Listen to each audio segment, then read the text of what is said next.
Hola, pues bienvenidos sean todos a nuestra tercera temporada de Personajes Sobrenaturales en Cuarentena. Nos encanta que nos acompañen todos los jueves. Muchísimas gracias a todos los que están siempre con nosotros. Y si hoy es la primera vez que sintonizan, pues también muchísimas gracias. Arrancamos con todo esta tercera temporada gracias a nuestra estrella invitada, Eric García Alvarado, que hoy nos estará hablando de la tradición oral de la Cofradía del Niño del Santísimo de la ciudad de Quetzaltenango, en Guatemala. Eric, bienvenido, muchísimas gracias por estar con nosotros. Muy amable, ¿me escuchan muy bien? Sí, porque Sí, hay que revisar un poquito los... Ok, perfecto.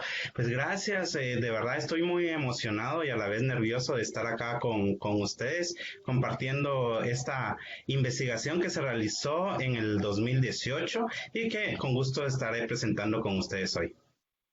ay, muchas gracias, Eric, de verdad. Y pues bueno, vámonos por ahí. Oh, oh. Perfecto. Entonces si me permiten, les voy a compartir mi presentación que eh, vamos a ver acá y justamente estamos acá. Ay, perdón. Eh, ¿Se alcanza a ver? Sí, perfecto. Perfecto, sí, ya está cargado. Muy bien. Entonces, les comento. Aquí voy a apagar esta parte para que no nos interrumpa muy bien. Entonces, les comento, hoy vamos a iniciar esta tercera temporada, como ustedes lo comentaban, con un tema un poco fuera, pero siempre tiene mucha relación con lo que estamos viendo sobre los personajes sobrenaturales y justamente es la tradición oral de la Cofradía Mayor del Niño del Santísimo. Vamos a hablar, a abordar varios temas, entonces con mucho gusto espero que esto abra un debate directamente para abordar temas de la tradición oral y cómo se relacionan, interconectan y hasta entretejen con otras disciplinas y podríamos abordar también otras discusiones. Entonces, pues solo para comentarles la investigación se realizó, como les comentaba, en el año 2018 y fue gracias a trabajos previos que habíamos realizado en la ciudad de Quetzaltenango, en las cuales nosotros teníamos que movilizarnos de la ciudad de Guatemala para Quetzaltenango. Ahorita van a ver más o menos la distancia y así poco a poco fuimos conociendo este mundo tan maravilloso de la cofradía del Niño del Santísimo. Entonces, para iniciar y solo para no hacer muy largo el tema, la verdad yo me emociono muchísimo platicando. Entonces, solo para hacer un pequeño contexto en sí, que es una cofradía. Y una cofradía nos comentan que prácticamente es una organización de personas que prácticamente tienen una devoción en particular. Obviamente la cofradía del Niño del Santísimo no solo es una devoción a una imagen en particular, sino que tiene dos imágenes que ustedes van a ver poco a poco y van a ir descubriendo conmigo cómo se relacionan estas dos figuras importantes.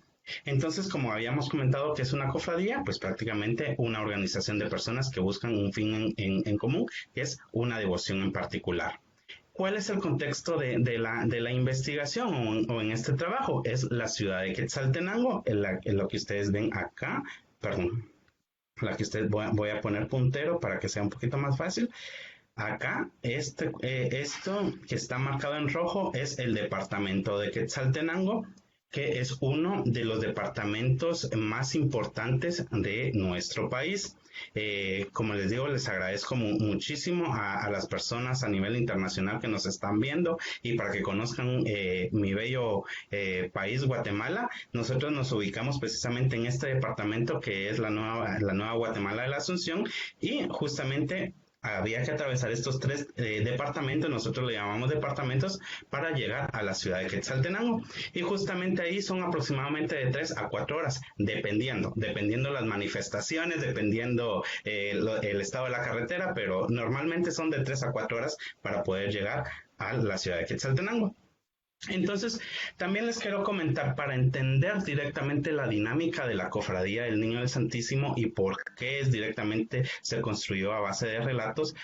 Punto número uno es que lamentablemente Guatemala no tiene esa cultura de preservación como lo ha hecho México, que la verdad yo admiro muchísimo eso de nuestros hermanos mexicanos, que ellos, por ejemplo, sí tienen archivos, sí resguardan cierto patrimonio. Lamentablemente en Guatemala no es el caso, ya que en algún momento pues quisimos abordar la parte histórica por archivos para determinar la antigüedad de la cofradía, pero no se pudo hacer, ya que solo existían los relatos de la tradición oral.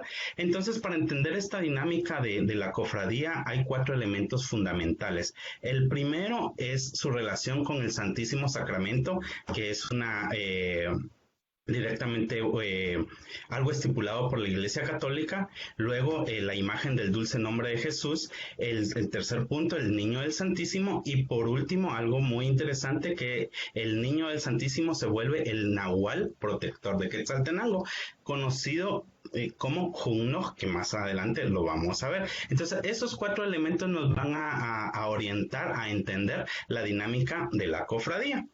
Entonces, les comento.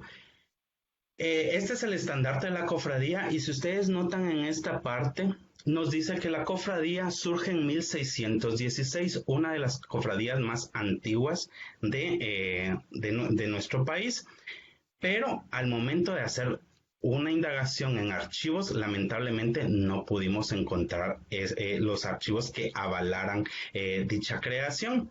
Entonces se construyó prácticamente la historia de la cofradía a través de los relatos, como se los comentaba. Orientando prácticamente y validando que la cofradía surge directamente en 1616. Pero justamente era lo que les comentaba, hicimos la investigación en archivo y solo encontramos en el Archivo General de Centroamérica estas dos bulas papales que datan de 1565, donde nos dicen que dan una orden específica para iniciar cofradías, la autorización de las cofradías, primero en el Santísimo Sacramento y segundo la Virgen del Rosario. En esta parte podrían ustedes encontrar pues el legajo de donde encontramos dicha información. Entonces nos comentan prácticamente los relatos que las procesiones, cuando se integra el Santísimo Sacramento como una orden directamente de la Iglesia Católica, nos dicen que las procesiones que acompañaban al Santísimo Sacramento iba acompañada de una imagen que representaba la imagen de Jesús. Entonces esto es bien interesante porque la orden es directamente crear una cofradía del Santísimo Sacramento en todos los departamentos de Guatemala. Pero justamente en Quetzaltenango se va a acompañar esta procesión del Santísimo Sacramento con la imagen de un niño, con la infancia del niño Jesús. Entonces justamente ahí empieza a ser como el acompañante de esta cofradía, y poco a poco ustedes más adelante van a poder comprender cómo poco a poco esta representación de la infancia de Jesús va a desplazar al Santísimo Sacramento y se va a poner directamente como el eje principal de la cofradía. Entonces, más o menos como les comento, ya si están un poquito más interesados en todo esto, pues hay un trabajo por aparte, pero ahorita nos vamos a centrar en los relatos de la tradición oral. Entonces, les comento, la Cofradía Mayor del Niño del Santísimo tiene 2 imágenes en resguardo muy importantes. Primero vemos a esta imagen conocida como el Dulce Nombre de Jesús, y la segunda, que es esta, el Niño del Santísimo. ¿Por qué 2 imágenes? Acompáñenme a descubrir por esto, pero no quiero dejar pasar esta oportunidad sin agradecerle a este colaborador, Alex Hernández, que la verdad fue maravilloso acompañándome en construir todos estos relatos para ustedes. Entonces, nos comentan, el primer relato recopilado tiene que ver mucho con el dulce nombre de Jesús. Según Carlos Vázquez, nos comenta que la imagen del dulce nombre de Jesús llega en manos del propio Pedro de Alvarado. Cuando Pedro de Alvarado, que si ustedes recordarán, Pedro de Alvarado enviado a esta parte de Mesoamérica por orden de Hernán Cortés, porque Hernán Cortés ya estaba tratando de dominar hasta cierto punto la región mexicana. Pues Pedro de Alvarado viene y justamente, según los relatos, entra por el lado de Quetzaltenango. Si ustedes encontrarán el mapa, se dan cuenta que prácticamente posiblemente la caravana de Pedro de Alvarado entra por Soconusco o Chiapas, lo que hoy es el territorio de Chiapas, y entra a la ciudad de Quetzaltenango. De hecho, en Quetzaltenango hay un municipio que se llama Salcajá, donde se cree que es o los relatos afirman que es la primera iglesia católica en honor a la Virgen de Concepción, a la Virgen de Concepción, si no estoy mal, en la cual se origina el cristianismo en Guatemala. Entonces, una de las imágenes que acompañaba a Pedro de Alvarado era directamente el dulce nombre de Jesús. Entonces, según los relatos orales, Pedro de Alvarado le da a los principales, a los señores principales quichés, que Quetzaltenango está constituido en una región quiché, es un pueblo mesoamericano que forma parte de la cultura guatemalteca. Entonces le da a los señores quiché, a los altos señores quiché, la imagen del dulce nombre de Jesús para su veneración y por ende, su futura propagación de fe y devoción. Entonces, este es el primer relato interesante recopilado. Luego, pues nos dan, Carlos Vázquez continúa, nos dice, con la fundación de la villa de Quetzaltenango el 15 de mayo de 1524 y con la llegada de la bella imagen del niño, el dulce nombre de Jesús, se conforma el primer reducto indígena, la cofradía del dulce nombre de Jesús en 1524, quienes conjuntamente con los padres franciscanos y el pueblo en general inician la construcción de la Santa Iglesia del Espíritu Santo. Según las narraciones que vienen de hace varios siglos, la imagen del dulce nombre de Jesús fue objeto principal de veneración y que ofrecían plata pura. Es muy importante esto, que más tarde era fundida, labrada y repujada por gente española. Entonces nos quiere decir que desde su inicio la cofradía pues tuvo un poder económico y y ustedes comprenderán, donde hay dinero hay desarrollo y hay muchas cosas. O sea, la plata mueve un montón de elementos, de fenómenos sociales. Entonces, esto quiere decir que desde el principio la cofradía fue muy poderosa económicamente. Entonces, ¿cómo empieza directamente la devoción? Este es otro relato muy interesante que me gustaría leérselos, donde dice: hacia el año de 1616 Quetzaltenango sufrió una gran calamidad enmarcada por una peste llamada tabardillo, que apareció por primera vez en el año de 1613 en todo el país. Esta enfermedad era una cierta fiebre en las entrañas que con gran cuidado duraba hasta el séptimo día, porque de ordinario hacía morir a las personas al tercer o quinto día. Cuentan los abuelos que de esta enfermedad bastaba el mal olor y la hediondez que salía del cuerpo de los enfermos para contagiar a los de la casa. El tabardillo se caracterizaba por el ataque repentino del dolor de cabeza, escalofríos, fiebres y dolores, y a los pocos días le salía una erupción en todo el cuerpo, acompañado de grandes temperaturas, entrando al contagio en periodos críticos y moriría por un paro cardíaco. Así iba mermando la población. El pueblo se puso bajo el amparo del niño, el dulce nombre de Jesús, e iniciaron rogaciones cristianas, así también la quema de bastante ceremonial, incienso para contextualizar el incienso, ceremonial primitivo del Consejo de Ancianos de la Cofradía. Sin descanso y a pocos días la peste desapareció. Por tal motivo, las autoridades civiles del corregimiento quetzalteco resolvieron declarar al niño el dulce nombre de Jesús como patrono y salvador de Quetzaltenango. Ahí empieza el primer relato, el primer relato oral, donde nos dice por qué directamente el pueblo quetzalteco empezó a venerar mucho la imagen del dulce nombre de Jesús como patrón y salvador. También algo muy, muy interesante que nos da este relato es que en Guatemala, al menos yo había pensado que una de las grandes pestes del siglo pasado, o enfermedades del siglo pasado, había sido a principios la gripe española.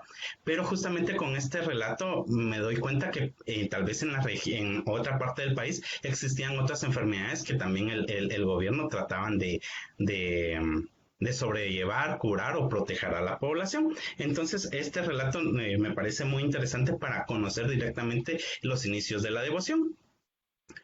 Otro punto muy importante, porque justamente acá hago esta aclaración, porque la cofradía tiene dos imágenes importantes. Si ya vimos el dulce nombre y la segunda era el Niño del Santísimo. La primera, como les digo, según los relatos orales, posiblemente la procesión que acompañaba al el Santísimo Sacramento era acompañada con la imagen del dulce nombre de Jesús. Posiblemente, pero justamente nos dan este relato. En sus inicios la cofradía se nombra como niño el dulce nombre de Jesús. Ese era su nombre original. Con la primera expulsión de las órdenes religiosas en Guatemala en 1829 y con el temor de que el ejército profanara varias imágenes de mucha devoción en la ciudad, los pobladores y cofrades deciden esconder la imagen del dulce nombre de Jesús. Sus maniobras para esconder al niño fueron: uno, encalar al dulce nombre, es decir, pintarlo con cal para ocultar toda la riqueza en plata y joyas que posee. Dos, tallar una imagen parecida al dulce nombre para que al momento de su captura se entregara una copia y no la original. Entonces este relato nos viene a explicar por qué la cofradía tiene dos imágenes importantes. Como estábamos viendo, la primera imagen, perdón, disculpen, aquí se me fue la palabra niño, pero la primera imagen de alta devoción era el dulce nombre de Jesús, el niño del dulce nombre de Jesús. Pero en Guatemala creo que pasa el mismo fenómeno que en algunos países donde la reforma liberal o los movimientos liberales causan cierto estrago en la Iglesia Católica. Creo que México también sufre estos periodos de política liberal, donde luchan contra la Iglesia y expropian ciertos valores o de la Iglesia Católica. Entonces, justamente en Guatemala nos refiere este relato que la gente tuvo tanto miedo en esta reforma liberal o en este periodo liberal, que piensan que todo lo que de la Iglesia Católica iba a ser quitado. Entonces, para evitar eso, esconden al dulce nombre de Jesús, lo pintan con cal y lo ponen de plano en alguna parte donde pareciera una imagen tallada a yeso o de molde de yeso, donde no fuera de alto valor, porque como ya habíamos visto, la cofradía en sí, el niño más o menos, lo van a ver más adelante, está totalmente tallado en plata y tiene ciertas piedras preciosas. Entonces era una cofradía, como le digo, altamente poderosa en joyas. Entonces, justamente nos dan esta explicación que el dulce nombre, para evitar su robo y su propagación, lo esconden, y otra medida fue hacer una copia. Lo interesante de este relato y compararlo con la realidad es que el dulce nombre parece un niño como de 12 años aproximadamente, mientras que la copia, lo que ellos llaman copia, que futuramente será llamado como el niño del Santísimo, es un niño aproximadamente como de 5 años, o sea, no es una copia fiel, sino es otra representación de la infancia de Jesús. Interesante este punto. Entonces, justamente acá, perdón, se me trabó acá, ahí está. Ay, perdón, aquí. Justamente en esta parte era lo que les comentaba. Los relatos históricos nos dicen que es a través de la expulsión de las órdenes religiosas que la gente tiene miedo de que se le quite este bien preciado como el dulce nombre de Jesús. Lamentablemente los relatos no dan una fecha exacta, así que en Guatemala específicamente sufrió primero en 1829 la invasión de Francisco Morazán, que era un general hondureño que atacó a la ciudad con la idea de trasladar directamente la ciudad capital a Honduras. En ese tiempo pues estaban luchando por la Unión Centroamericana. Entonces Francisco Morazán pues invade Guatemala. Entonces posiblemente, según los relatos, refieran a este periodo de la historia. De hecho, en Guatemala hay un dicho o una frase muy popular que le dicen se fue con Pancho. Cuando a alguien le roban algo o se le pierde algo o se desaparece algo, uno dice, mira, dejé tal celular acá.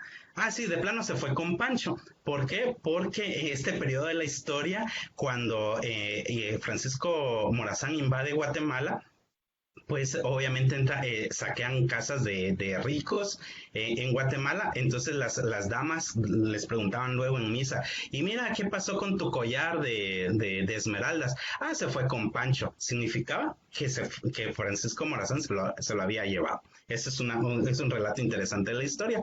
Otra parte que posiblemente refiere el anterior relato es que fue justamente con este señor Justo Rufino Barrios, que para nosotros Justo Rufino Barrios es como para México Santa Ana, más o menos, que Santa Ana pues deja perder parte del territorio mexicano, pues Justo Rufino Barrios hace casi lo mismo con Guatemala, entonces tienen esa similitud en la historia.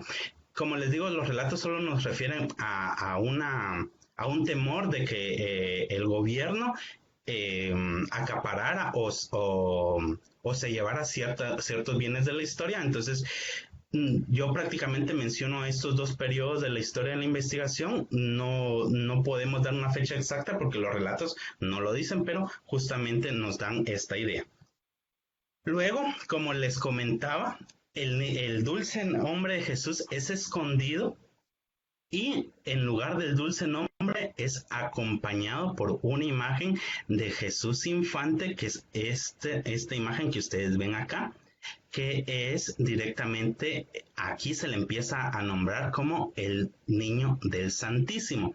Porque si ustedes ven esta fotografía que a mí me encanta y me emociona, ustedes van a ver, por ejemplo, si se dan cuenta, él es el cofrade mayor en esa época y lleva su estandarte, y su estandarte lleva el símbolo de el Santísimo Sacramento. Al Santísimo Sacramento era acompañado por el dulce nombre de Jesús y con otra imagen muy importante, pero no les voy a hablar de ello porque nos llevaría más tiempo, que es conocida como la Virgen de los Ángeles. Y si se dan cuenta, esta fotografía nos habla muchísimo de las festividades, tanto como trajes, como relaciones, por ejemplo, la parte de los dogmas religiosos de la Iglesia Católica. La imagen es bellísima. Entonces, luego, como les comentaba, justamente en esta fotografía es tomada en 1918 y aquí ya se desplazó la imagen del dulce nombre de Jesús y ya es venerada esta imagen, que es la del niño del Santísimo. Entonces, según la dinámica de la cofradía, el cofrade mayor va a tener la imagen del niño del Santísimo por un año. Cuando él ya termine su año de resguardo de la imagen, el segundo cofrade o el siguiente para tomar el puesto de cofrade mayor va a tener a la imagen del dulce nombre de Jesús. Pero como les digo, en la actualidad la figura más importante para la cofradía, que fue relegada gracias a la explicación de estos relatos por temor a ser raptada, la escondieron tan bien que al final pues el símbolo de la cofradía es la imagen del niño del Santísimo.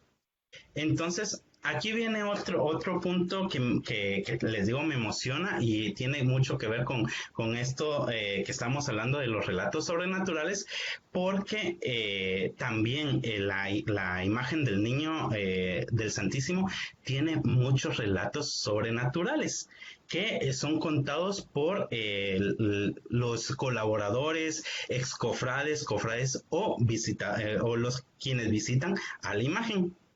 Por ejemplo, vemos una imagen del niño de 1919 aproximadamente. Entonces, nos comentan estos relatos. Por ejemplo, aquí está. Este relato a mí, les digo, me parece muy interesante porque dice, yo lo titulé Las huellas del niño. Dice, cuentan que hace un tiempo en la casa de un ex cofrade se acercaban las fiestas navideñas, por lo que toda la familia decide preparar el espacio para el tradicional nacimiento. Todos muy entusiasmados buscaban los diferentes materiales para realizar el nacimiento: acerrín de diferentes colores, pastorcitos, luces, manzanillas, pascuas, casitas y el misterio de la casa. El misterio está comprendido por Santa María y San José. En el espacio del niño solo quedaba apartado para colocarlo luego del 24 de diciembre. La narración continúa contando que luego de una semana al fin está terminado el nacimiento. Era grande, casi ocupaba la mitad de la habitación. Al fin, satisfecho por la labor realizada, todos los miembros de la familia se retiran a sus habitaciones a descansar. A la mañana siguiente encuentran pequeños pastorcitos movidos del lugar, como que alguien hubiera jugado. Uy, perdón, sí, perdón, es la forma es la forma con que lo relata la persona, el hubiera, jugando con ellos los animalitos colocados en una forma distinta y unas pequeñas huellas en el fresco del acerrín. El excofrade molesto inicia las investigaciones para castigar al niño culpable, pero observa que los niños de la casa no son tan pequeños para dejar una huella de ese tamaño. El excofrade, aún con la duda, observa muy bien el nacimiento y en su momento se percata que los piececitos de la imagen del niño del Santísimo están manchados con acerrín. El excofrade, con mucho amor, toma la imagen y la coloca en las huellas, cazando justamente al tamaño del pie. Algo así tipo la Cenicienta, ¿verdad? O sea, que se casó el pie con el zapato. El excofrade tiernamente ríe y le susurra al oído al niño diciendo: ¿te gustó tanto el nacimiento que no resististe la gana de jugar, mi niño travieso?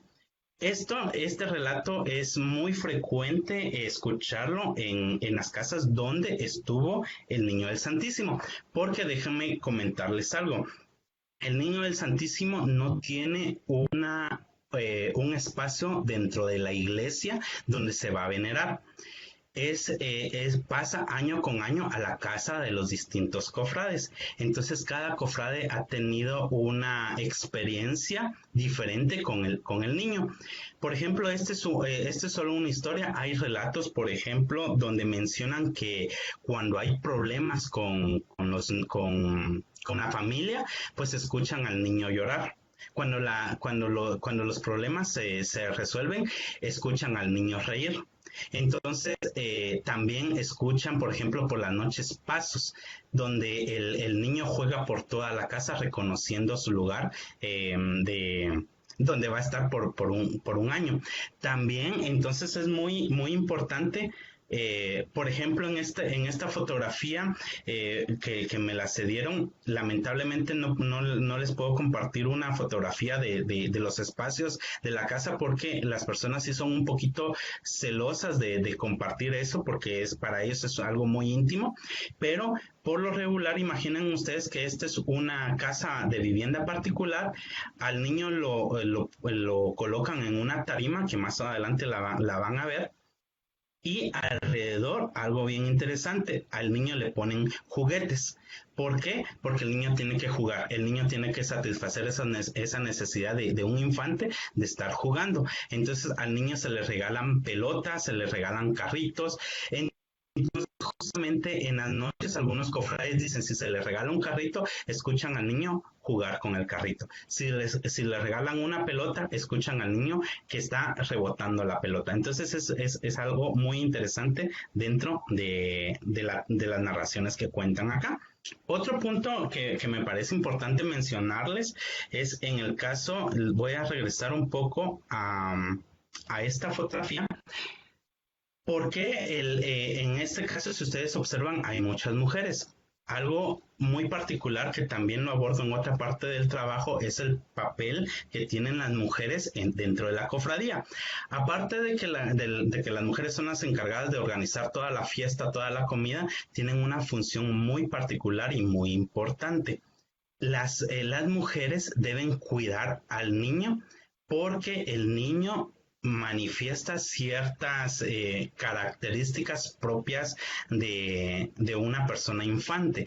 Por ejemplo, el niño puede ser enfermado de ojo, o no sé si en México los conocen como como sería como mal de ojo, como ojeado, algo por el estilo. Entonces son las mujeres encargadas directamente de velar que el niño no se enferme. Entonces también van a ver ustedes dentro de la imagen, por ejemplo, amuletos como el hilo rojo con el ojo de venado, que es una piedra verde, por decirlo así, que es contra el mal de ojo, o en algún momento cuando para protección del niño le ponen bolitas con alcohol y alguna esencia dentro del cuello del niño para que el niño tenga protección.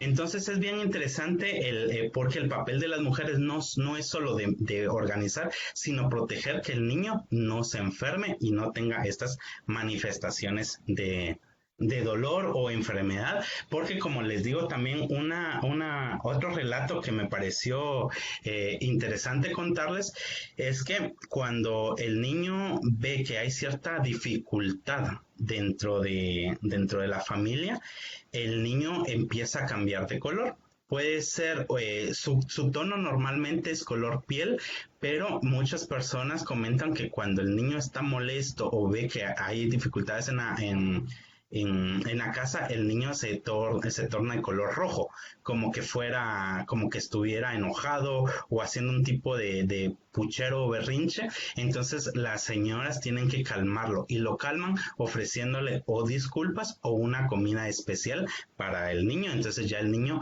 cambia totalmente su semblante. Entonces es parte de los relatos. También otro de los relatos interesantes son los relatos milagrosos. El niño es muy buscado porque, según comentan las personas, es muy milagroso y precisamente lo buscan en un tema muy específico que es la fertilidad. Encontré relatos interesantes de mujeres que agradecen directamente al niño por darles un hijo, porque no podían tener hijos, entonces llegan, le ofrecen algo al niño, entonces el niño directamente les concede ese don de ser madres. Entonces me parece muy interesante esta parte. Entonces ya viniendo ya casi para no, porque como les digo, yo me emociono mucho hablando y quisiera pasar horas con ustedes, pero ya casi en la última parte, y porque también a mí esto parece muy relevante.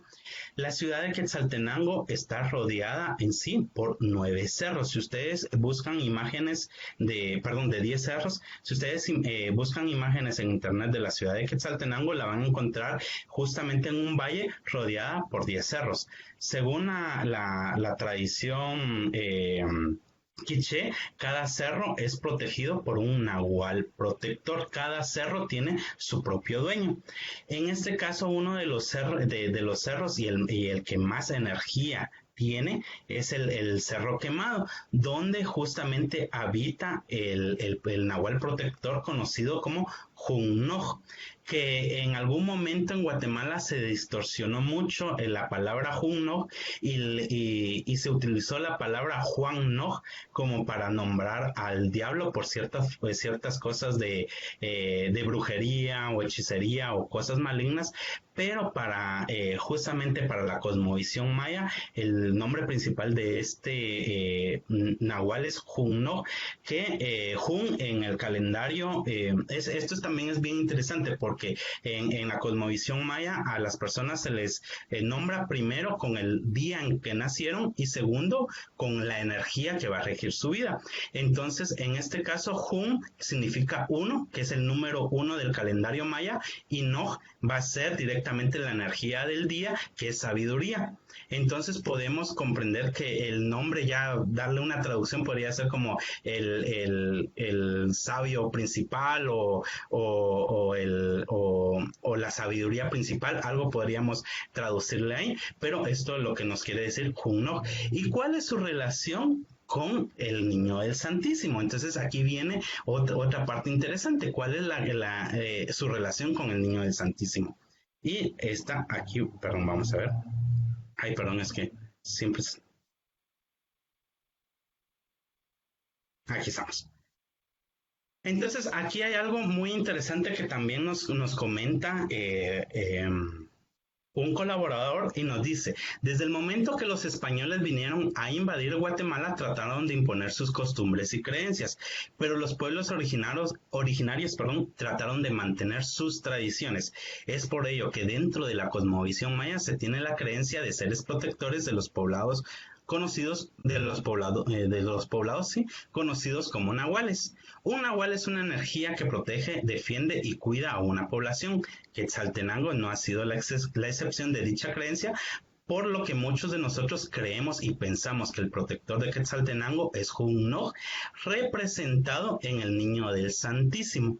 Entonces, aquí es algo bien, bien interesante porque hay un relato que les digo que me ayudó a comprender esto, que cuando llegó Pedro de Alvarado a tratar de decir, este es el santo que ustedes deben venerar, la población aceptó. Pero lo que hizo fue disfrazar directamente la devoción, llamémosla así. Entonces, para Pedro de Alvarado estaban venerando una imagen cristiana, pero para las creencias del pueblo ellos seguían venerando directamente a este nahual protector conocido como Hunnog. Hay otro relato más romántico, llamémoslo de esta manera, porque nos comentaban o nos relataban que según la historia comenta que cuando llega Pedro de Alvarado imponiendo esta devoción, el nahual se entristece muchísimo porque dice ya nadie va a creer en mí. Entonces lo que hace es apoderarse directamente de la imagen del Niño del Santísimo para que la población siga venerándolo a través del Niño del Santísimo. No se pierde directamente la idea del nahual protector, pero se transforma ahora la devoción. Entonces justamente para esto cito a un periodista guatemalteco que hemos trabajado y que dirige el Fondo de Cultura Económica aquí en Guatemala, que es Ángel Elías, y en algún momento él dice, nos han enseñado a esconder en lo que creemos, y justamente creo que eso es una respuesta que tiene esta devoción y esta relación que tiene el Niño del Santísimo con el Nahual Protector. En algún momento a la gente tuvo que esconder en realidad en lo que creía, entonces su solución fue seguir venerando al Niño del Santísimo, pero en el fondo seguían con la creencia del Nahual Protector. Entonces, si ustedes ven acá esta parte, este es el Cerro Quemado, es uno de los cerros más grandes e imponentes, tal vez porque ser el más grande lo llaman como el principal, donde habita el Hunnog. Aquí vemos a la ciudad de Quetzaltenango y, como les digo, sus cerros y el Cerro Quemado al fondo. Entonces, y justamente aquí viene otro relato donde nos dicen, en sus inicios la cofradía estaba dedicada a la veneración del Santísimo Sacramento, pero unos años más tarde los habitantes de la ciudad deciden acompañar al Santísimo por la imagen del niño del dulce nombre, que fue traído por Pedro de Alvarado y obsequiado al pueblo quetzalteco. Con el transcurrir de los años, los fieles dedicaron más devoción a la imagen del niño que a la veneración del Santísimo. Por tal razón, los dirigentes de la iglesia deciden separar a la imagen del dulce nombre de la iglesia, que este fuera resguardado por una cofradía. Luego de la separación, los habitantes iniciaron a nombrarlo como el Niño del Santísimo, relato de Luis Escobar. Disculpen en algún momento la redacción, pero justamente ya narrando ya en voz alta se escucha diferente, pero tratamos que el relato sea lo más fiel posible a cómo las personas se expresan. Entonces, a todo esto les comento, aquí tenemos una explicación. La Iglesia Católica impuso directamente la veneración del Santísimo Sacramento, pero las personas de Quetzaltenango al principio aceptaron, pero poco a poco encontraron la idea o la técnica especial para ir desplazando el Santísimo Sacramento y crear la figura principal de devoción, que era el dulce nombre o el Niño del Santísimo. ¿Por qué? Porque como lo habíamos visto con anterioridad, las personas aún seguían creyendo en su Nahual protector. No creían tanto en el Santísimo Sacramento, sino creían directamente en su Nahual protector. Esto, como le digo, este relato a mí me parece muy importante y muy interesante para comprender esta dinámica.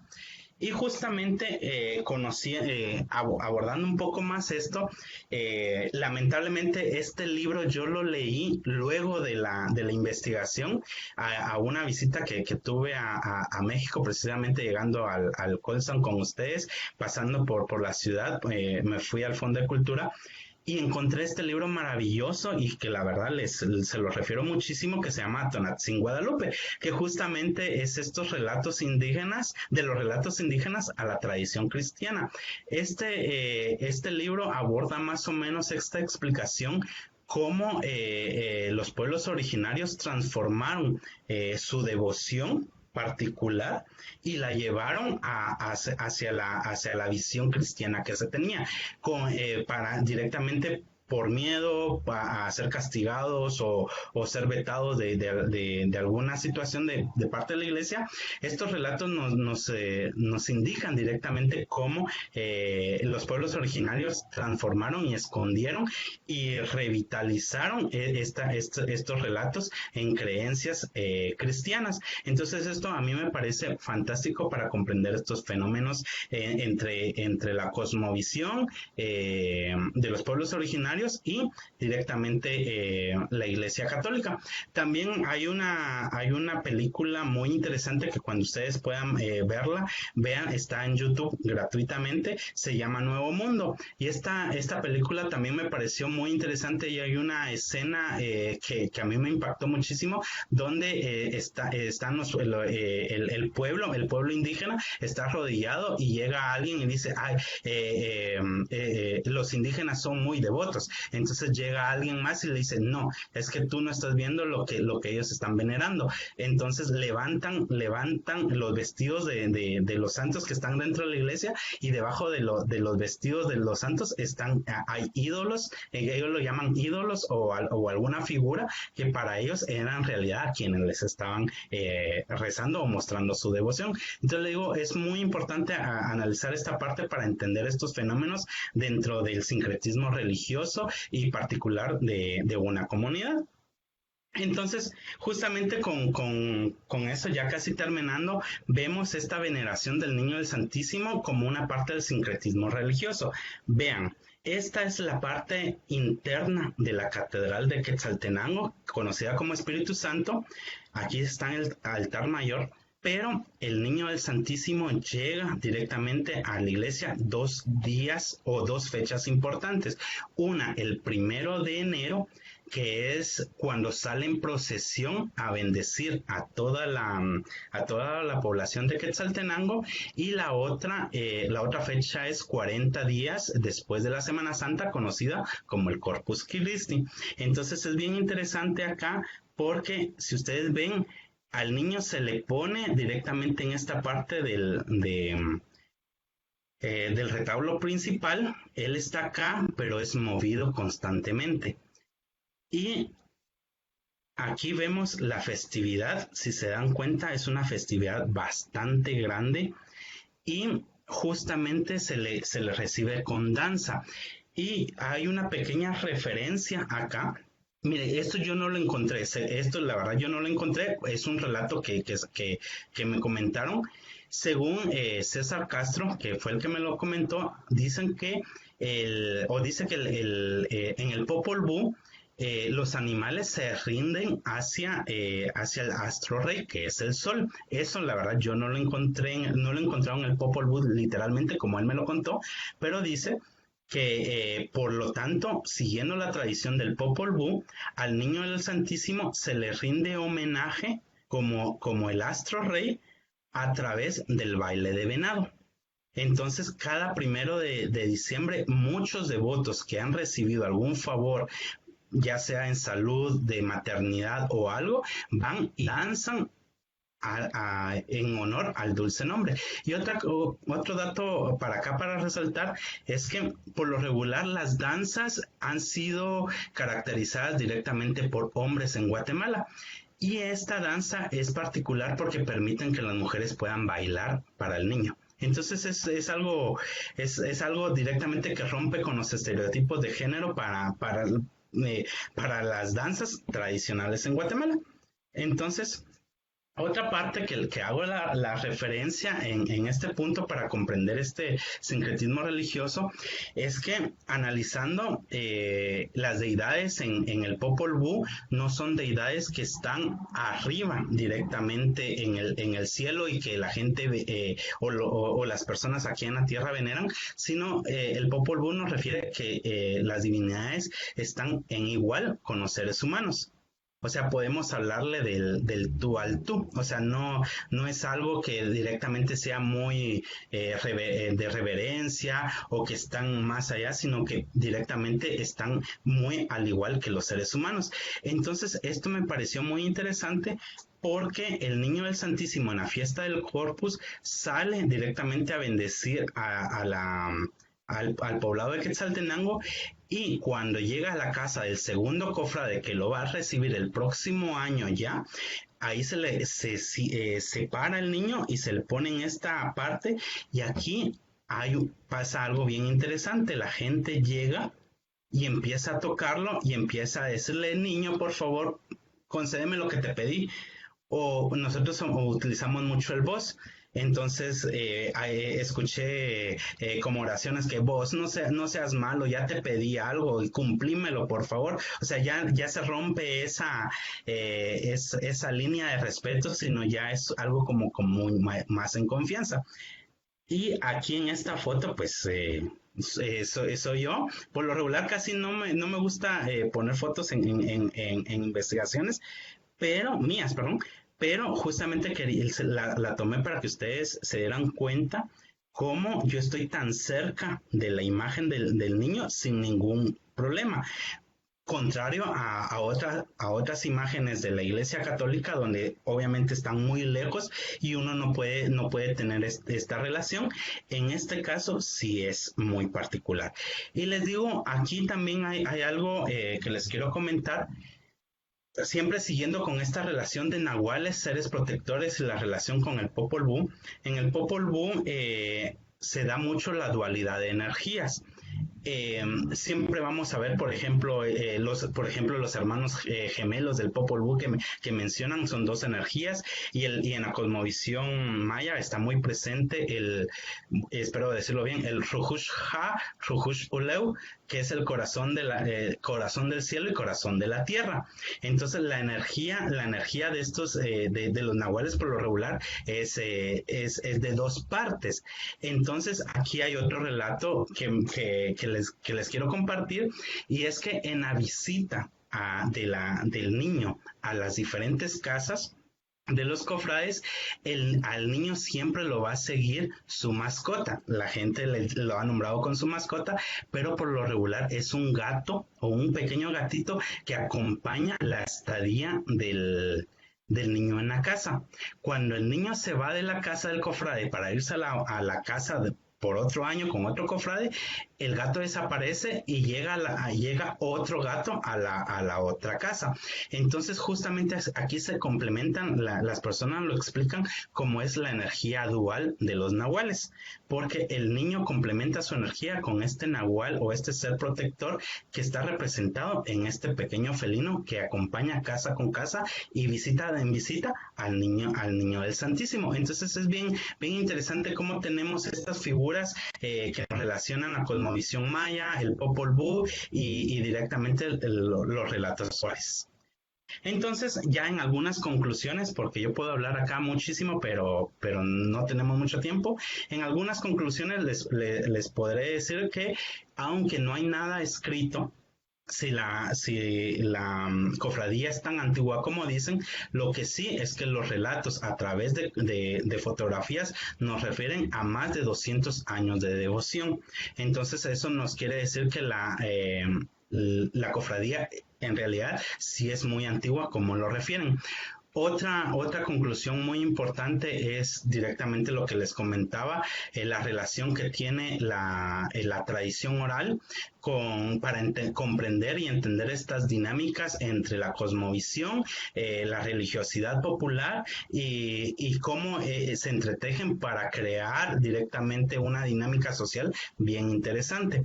Y por último, comentarles que estos relatos se recabaron en idioma español. ¿Por qué? Porque aunque el pueblo se autonombre como los verdaderos quichés, lamentablemente ya muy pocas personas hablan quichés, perdón, hablan quiché. ¿Por qué? Porque esto debido a que Quetzaltenango en algún momento formó parte importante de la historia de Guatemala y fue una de las segunda ciudad más importante. Entonces hubo un proceso, aquí se conoce como proceso de ladinización. Entonces a las personas en algún momento que hablaban quiché en las escuelas les pegaban, los golpeaban para evitar que hablaran quiché. Entonces muchos de los relatos se quiso hacer una introducción a relatos quichés, pero lamentablemente la mayor parte de la población que venera al Niño del Santísimo ya no hablaba el idioma quiché. Entonces, con esto los dejo, no sin antes pues invitarlos, ustedes le llaman liga, nosotros le llamamos link, les voy a pasar la liga a ustedes para que puedan ver estos trabajos y en parte también vean otros trabajos que se han realizado en el Centro de Estudios de las Culturas de la Universidad de San Carlos de Guatemala, para la cual laboro y para la cual por lo cual, perdón, se pudo realizar esta investigación. Les agradezco muchísimo y estoy a sus órdenes. Muchas gracias, Eric. Estuvo increíble, muy rico tu investigación, de verdad, y aparte lo cuentas todo tan bien y tan interesante que puede resultar varios aspectos y tenemos varias preguntas también que hacerte. No sé ni por dónde empezar.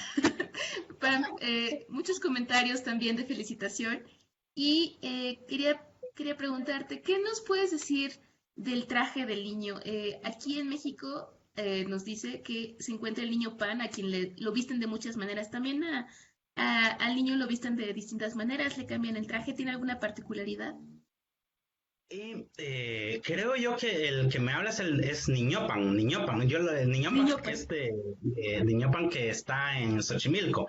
De hecho, fíjate que quise hacer una relación porque sí tienen muchas cosas en común entre Niñopan y el Niño del Santísimo, pero lo que sí es cierto es que la imagen, hablando estéticamente desde la historia del arte, la imagen está finamente tallada, es tallado completo en plata.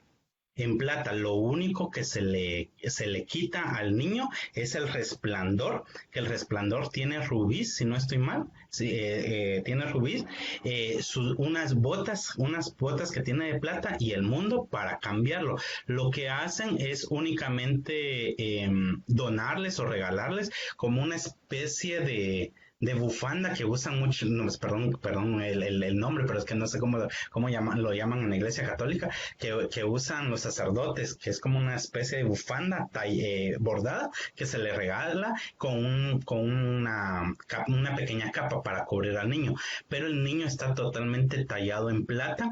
De hecho, es una expresión bastante rica y hermosa de los talleres de platería en Guatemala. Interesante, de verdad.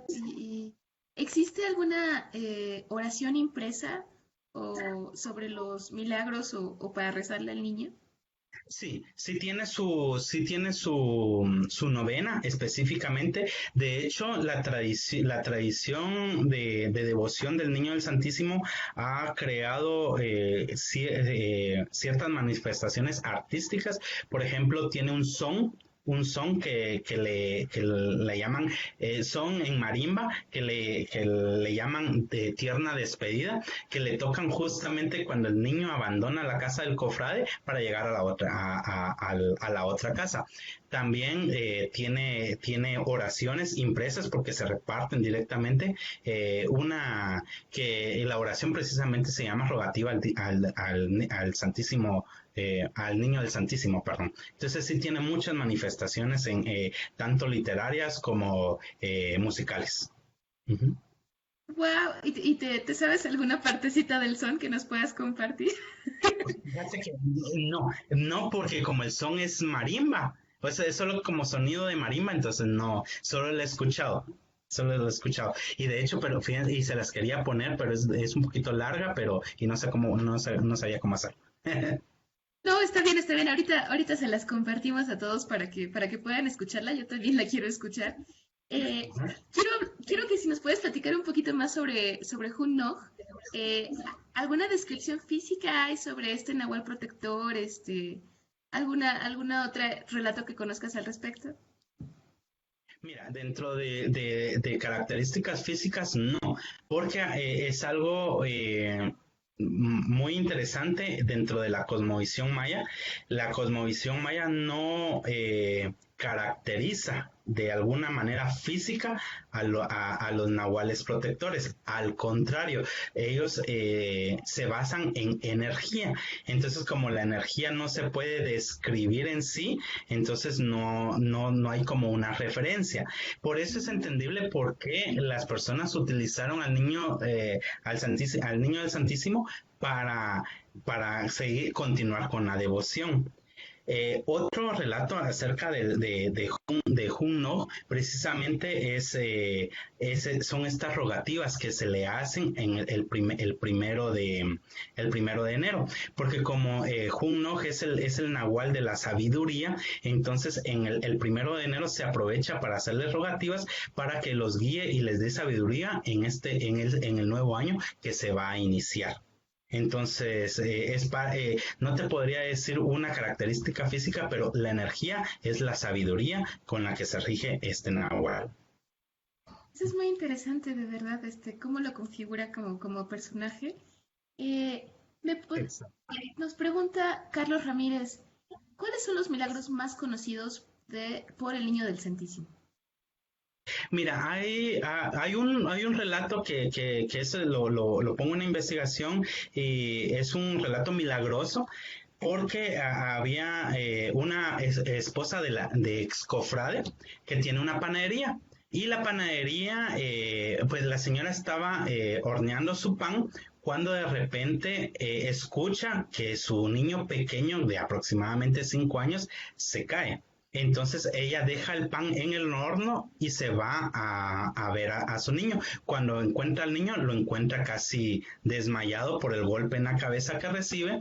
Entonces viene la señora y se pone a orar y le dice, por favor, niño del Santísimo, quítame cualquier cosa material, pero devuélveme la vida de mi hijo. Entonces, en ese momento, el niño reacciona y sale jugando como que no le hubiera pasado nada. Entonces regresa directamente ella a sus cosas, a la rutina, y de repente ve que el pan está todo quemado. Entonces ella se enoja, pero después ella piensa y medita. Yo le pedí al niño del Santísimo que me quitara cualquier cosa material, pero que me devolviera la vida de mi hijo.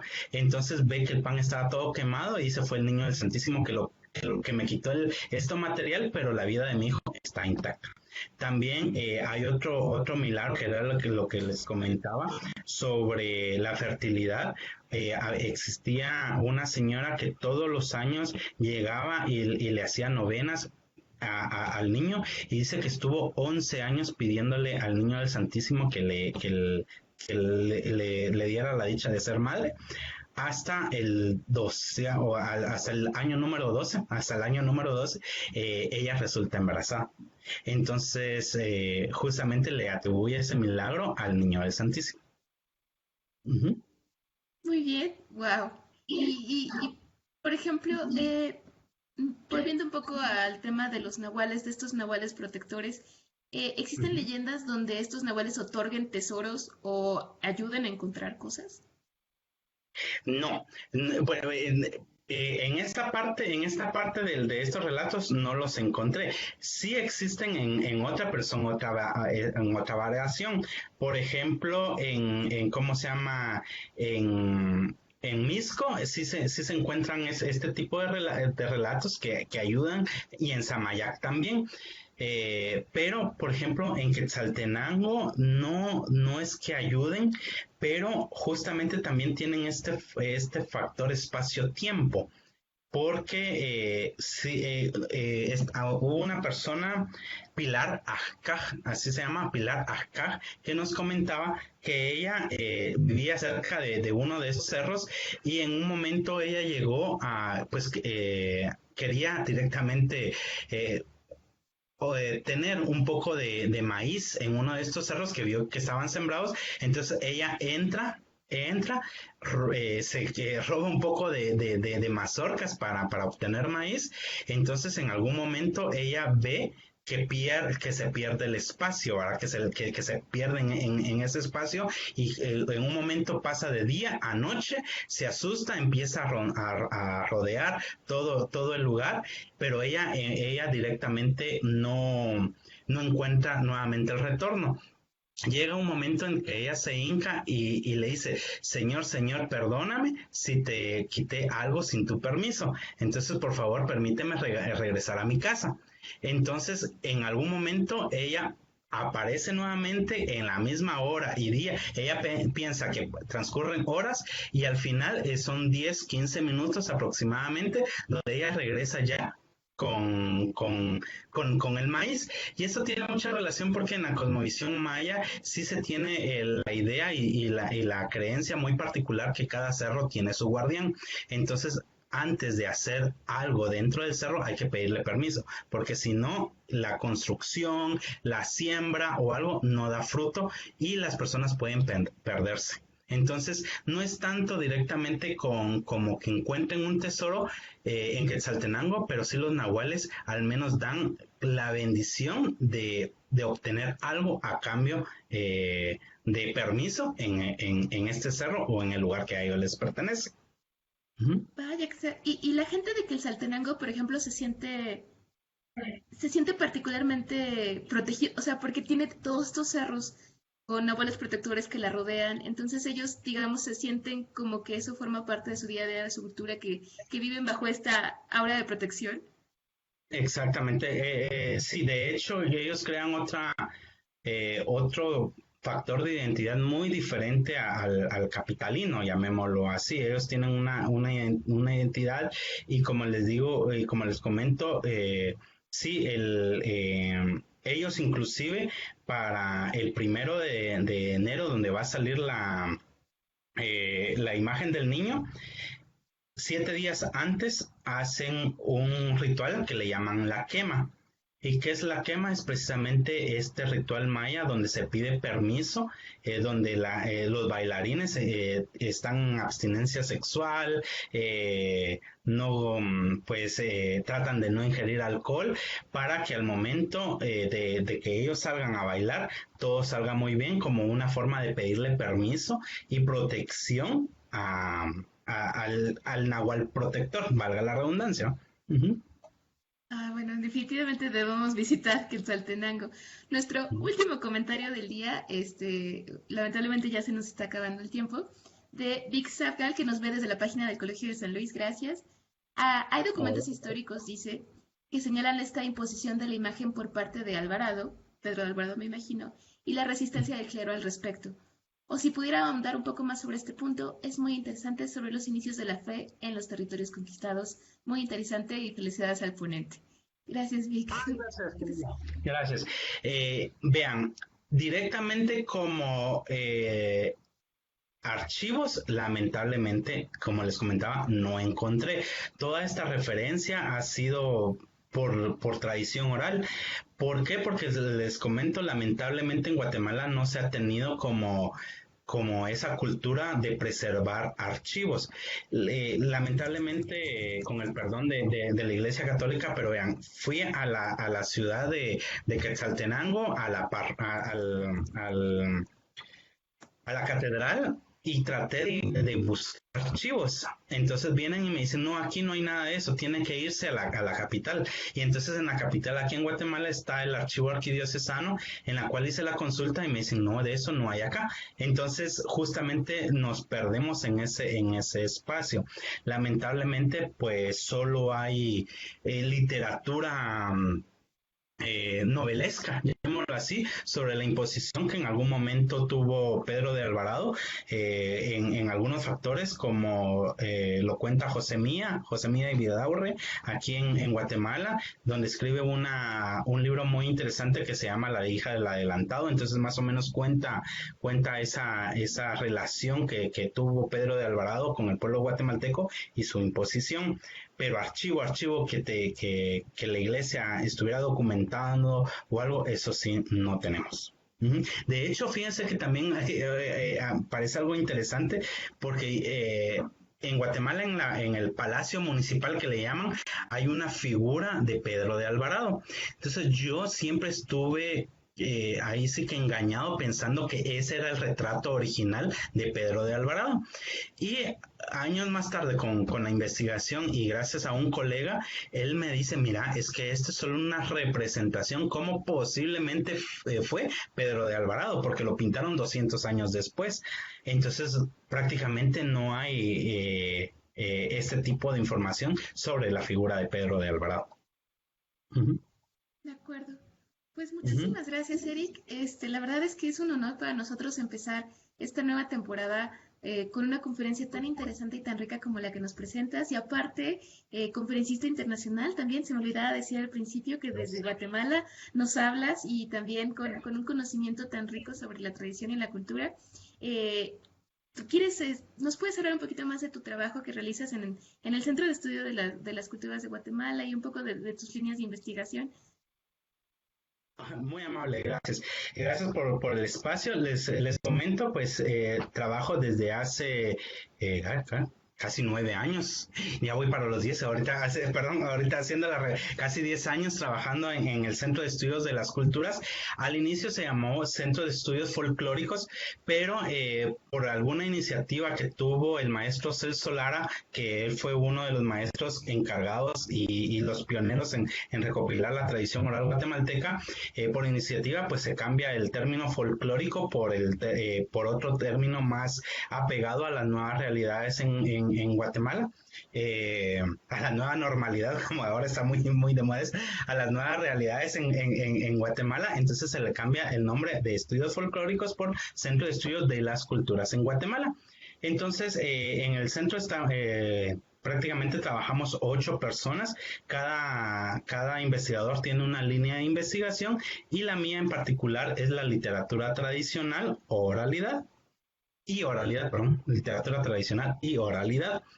Entonces, hemos trabajado directamente en la recopilación de varios textos de la literatura tradicional, tratando de defender esta parte, porque sí nos hemos topado con mucha resistencia de parte de la academia. Por ejemplo, en algún momento yo en algunas conferencias he abordado la literatura tradicional desde el punto de vista de la antropología, y los antropólogos no confían mucho o los antropólogos en Guatemala he tenido las experiencias que pues no reconocen la literatura tradicional como tal. Entonces lo refieren al género literario. La literatura en algún momento en Guatemala pues no se ha trabajado tan ampliamente, y la sociología en algún momento también hemos encontrado cierto rechazo desde esta parte de la ciencia. Entonces ha sido un poco complicado en Guatemala pues estar defendiendo la tradición oral como parte de la riqueza cultural que tiene el país.